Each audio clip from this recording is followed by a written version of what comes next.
রাজ্যে বেজে গেল ভোটের দামামা।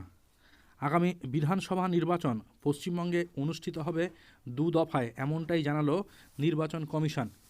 আর এই দুটো দিন হলো আগামী 23শে এপ্রিল বৃহস্পতিবার এবং 29শে এপ্রিল বুধবার এ রাজ্যে দু দফায় বিধানসভা ভোট অনুষ্ঠিত হবে।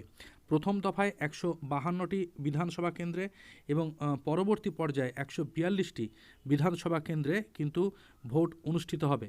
ঠিক কবে কবে কিভাবে এবং কোন বিধানসভা কেন্দ্রগুলিতে ভোট পর্ব অনুষ্ঠিত হতে চলেছে তা আপনারা এই যে চার্ট রয়েছে সেই চার্ট অনুযায়ী আপনারা দেখে নিতে পারেন যে কোথায় কোন বিধানসভা কেন্দ্রে প্রথম পর্যায়ে এবং কোন কোন বিধানসভা কেন্দ্রে দ্বিতীয় পর্যায়ে ভোট পর্ব অনুষ্ঠিত হতে চলেছে।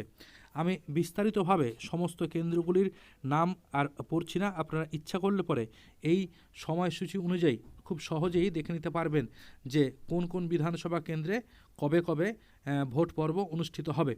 আর ঠিক এরই সাথে সাথে আরেকটি গুরুত্বপূর্ণ ঘোষণা কিন্তু পশ্চিমবঙ্গ বাসীদের, বিশেষত যারা সরকারি কর্মচারী ছিলেন তাদের জন্য আজকে ঘোষিত হয়ে গেল। দীর্ঘদিনের এ রাজ্যের সরকারি কর্মচারীদের যে বকেয়া ডিএ সংক্রান্ত আন্দোলন এবং যে আন্দোলনের পরিপ্রেক্ষিতে সুপ্রিম কোর্ট রায় দিয়েছিল যে বকেয়া ডিএর 2009 সালের রোপা অনুযায়ী বকেয়া ডিএর 25% অবিলম্বে সরকারি কর্মচারীদের মিটিয়ে দিতে হবে এবং যে ডিএ দেওয়া নিয়ে এত বছর ধরে রাজ্য সরকার টালবাহানা করে এসছে, সেই জায়গায় কিন্তু আজকে রাজ্য সরকারকে নথি স্বীকার করতে হলো।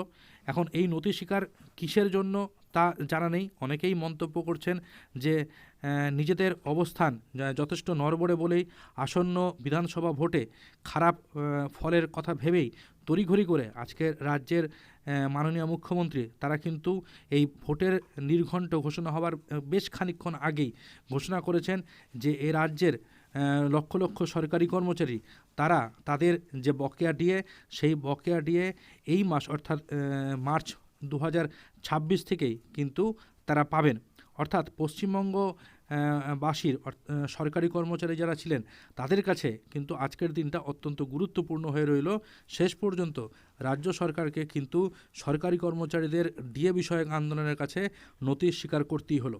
তো আপাতত যে এই ভিডিওটা কিন্তু এইটুকুনি জানানোর ছিল, অর্থাৎ রাজ্যে যেমনভাবে ভোটের দামামা বেজে গেল ঠিক তেমনিভাবে রাজ্য সরকারি কর্মচারীদের দীর্ঘদিনের যে ডিএ সংক্রান্ত দাবি, সেই ডিএ সংক্রান্ত দাবি কিন্তু আজকে রাজ্যের মাননীয় মুখ্যমন্ত্রীর ঘোষণার ফলে শেষ পর্যন্ত স্বীকৃত হলো এবং এই মার্চ মাস 2026-এর মার্চ মাস থেকেই কিন্তু তারা তাদের বকেয়া ডিএ সেই ডিএ পেতে শুরু করবে।